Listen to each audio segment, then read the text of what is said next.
Hello, I'm Tyler Superset, and I'm taking on the project of building a SAT solver with a pair of observers for my individual project as part of my master's degree for Advanced Software Engineering in King's College London. Today, I present the initial progress slides offering a comprehensive overview of my project thus far.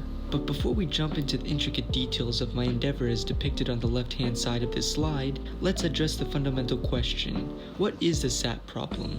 To comprehend this problem, let's deconstruct it into its fundamental components. The SAT problem is closely tied to Boolean formulas, chosen for their ability to encode a myriad of problems, both theoretical and practical. At its core, a Boolean formula begins with variables. Within a SAT instance, these variables are Boolean, possessing two distinct values: true, often interpreted as 1, and false, interpreted as 0. These truth values are represented by variables, denoted as A, B, and C, as examples on this slide. The nomenclature is flexible, as it's the interpretation that holds significance. Interpretations serve to assign truth values to each variable within a set. For instance, assigning the value of true to A and false to B. With interpretations established, we could proceed to combine variables using operations. Each operation adheres to specific rules, dictated by how each variable is interpreted. To kick things off, the not operator, also referred to as the negation operator, resembles a vertically flipped L rotated 270 degrees clockwise, and essentially reverses the truth value of a variable. Put simply, if a variable is initially considered true, the application of the negation operator turns it false, and vice versa. It's a straightforward inversion mechanism. Moving on to the second operator, the conjunction or the AND operator, symbolized by an inverted V, this operator operates between two variables, which we'll denote as x and y in our examples. The principle between x and y is that the outcome is true only when both x and y are true. Any other combination results in a false output.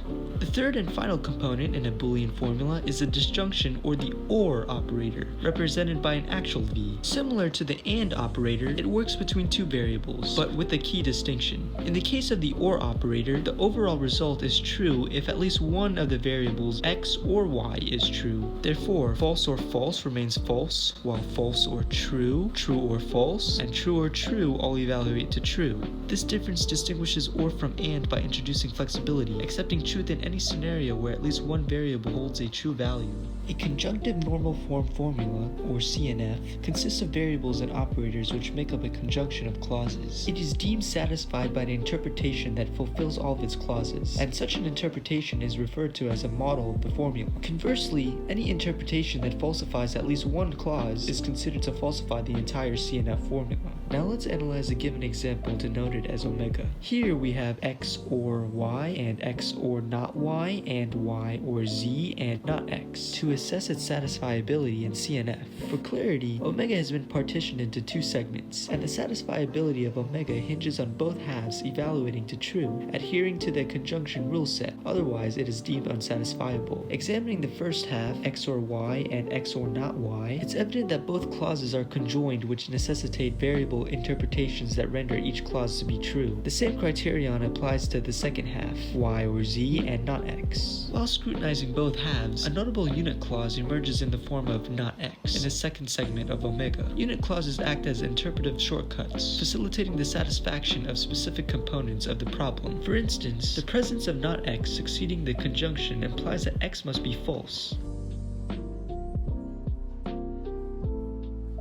To validate y or z and not x as true, y or z needs to equate to true, and not x must equate to true. Hence, not x or not false equals true.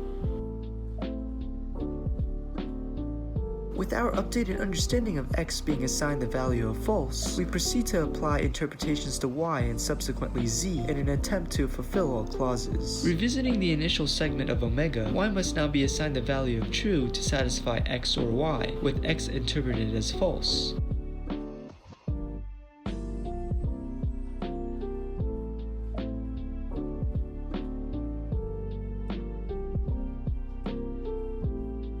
However, in the subsequent clause, x or not y, the disjunction of false or not true, which is false, yields false. Consequently, the first half of omega culminates in true and false.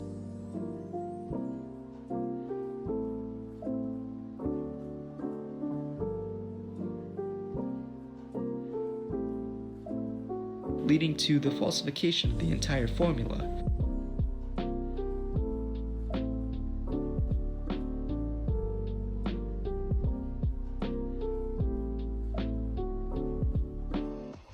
Hence, no interpretation permits omega to be deemed satisfiable. Whenever you conclude that a formula is unsatisfiable, it's beneficial to present a tree diagram depicting nodes showcasing the various possibilities that led to this determination, as illustrated on the right-hand side of the slide. Now, when dealing with a modest set of 3 variables and a handful of clauses, manual evaluation for satisfiability is a feasible approach. However, when confronted with a more intricate scenario, imagine a formula featuring hundreds of variables and clauses. Is there an algorithm or process capable of consistently providing an efficient solution? Surprisingly, the answer is no. SAT stands classified as an NP-complete problem, a categorization less than ideal due to its association with exponential time complexity. Presently, there exists no known algorithm capable of solving this problem in polynomial time under the worst-case scenario, and the existence of such an algorithm remains uncertain. The sole recourse for determining satisfiability within a reasonable time frame is the exhaustive examination of all conceivable possibilities, an endeavor that can extend over a considerable duration. So now we know that this project focuses on constructing a proficient SAT solver capable of determining the satisfiability of Boolean formulas. It will be designed to operate as a command line tool, and I've chosen to implement it in C++ for its comfort and superior performance compared to languages like Python. But there is another integral component of our project that has yet to be discussed: observers. An observer is no ordinary variable. When assigned a specific value, an observer becomes a catalyst for swift determinations regarding the overall satisfiability of the formula. In this given example, let's consider z as the observer variable. If you assign z the value of true, then the third clause, not y or not z, becomes dependent on y being false but the clause to be true.